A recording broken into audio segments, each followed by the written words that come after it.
దేశ ఆర్థిక వ్యవస్థకు వెన్నెముకగా నిలిచే చిన్న వ్యాపారులకు రిజర్వ్ బ్యాంక్ ఆఫ్ ఇండియా ఒక తీపి కబురు అందించిందని చెప్పుకోవచ్చు. ఆర్బీఐ సొంతంగా ఎదగాలని కలలుగనే మధ్యతరగతి పారిశ్రామికవేత్తల కష్టాలను తీరుస్తూ ఆర్బీఐ గవర్నర్ సంజయ్ మల్హోత్రా ఒక సంచలన ప్రకటన చేశారు. ఇకపై బ్యాంకు మెట్లెక్కే సామాన్యుడికి ఎటువంటి ఆస్తి కాగితాలు చూపించకుండానే 20 లక్షల వరకు రుణం పొందే వెసులుబాటును కల్పించింది. శుక్రవారం జరిగిన ఆర్బీఐ ద్రవ్య పరపతి విధాన సమావేశం చిన్న వ్యాపారుల పాలిట వరంగా మారిందని చెప్పుకోవచ్చు.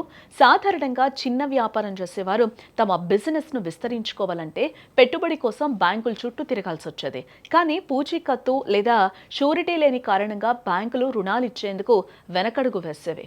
ఇప్పటి వరకు micro, small and medium enterprises కింద కేవలం 10 లక్షల వరకు మాత్రమే పూచీకత్తు లేని రుణాలను అందించేవారు.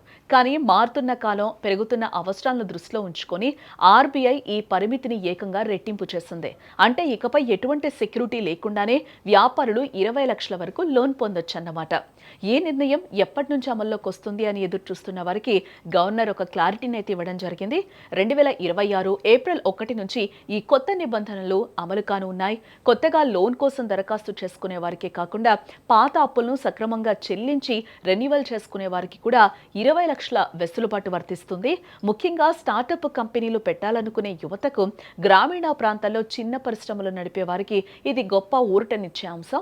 Credit guarantee fund trust for micro and small enterprises అనే పథకం ద్వారా ఈ విధానాన్ని బ్యాంకులు అమలు చేస్తాయి.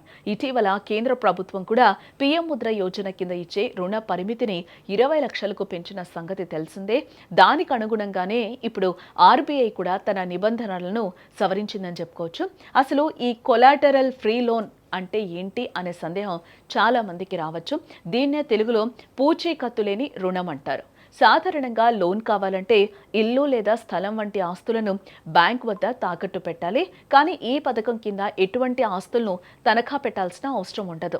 దీన్ని టెక్నికల్ భాషలో అన్సెక్యూర్డ్ లోన్ అని కూడా పిలుస్తారు. వ్యాపారానికి అవసరమైన వర్కింగ్ క్యాపిటల్ కోసం లేదా కొత్త యంత్రాల కొనుగోలు కోసం ఈ డబ్బును వాడుకోవచ్చు. ఆస్తి పత్రాల వెరిఫికేషన్ వంటి తలనొప్పులు ఉండవు కాబట్టి బ్యాంకులు కూడా చాలా వేగంగా ఈ రుణాలను మంజూరు చేస్తాయి. తక్కువ డాక్యుమెంటేషన్తోనే చేతికి డబ్బందే అవకాశం ఉండడంతో వ్యాపారులు సంతోషం వ్యక్తం చేస్తూ ఉన్నారు. ఈ నిర్ణయం వల్ల కేవలం వ్యాపారులే కాదు, దేశ ఆర్థిక ప్రగతికి కూడా ఊతం లభిస్తుంది. ఎక్కువ మందికి రుణాలు అందడం వల్ల కొత్త ఉపాధి అవకాశాలు మెరుగుపడతాయి. చిన్న పరిశ్రమలు బలోపేతమైతే మార్కెట్లో పోటీ పెరిగి వినియోగదారులకు కూడా మేలు జరుగుతుంది. ఆర్బీఐ తీసుకున్న ఈ నిర్ణయం ముఖ్యంగా మధ్యతరగతి మరియు దిగువ మధ్యతరగతి వ్యాపారుల జీవితాల్లో కొత్త వెలుగులు నింపుతుందని నిపుణులు అభిప్రాయపడుతూ ఉన్నారు. ఏప్రిల్ నుంచి ఈ పథకం అమల్లోకి రానుంది కాబట్టి అర్హులైన వ్యాపారులు తమ డాక్యుమెంట్లను సిద్ధం చేసుకోవడం మంచిదే.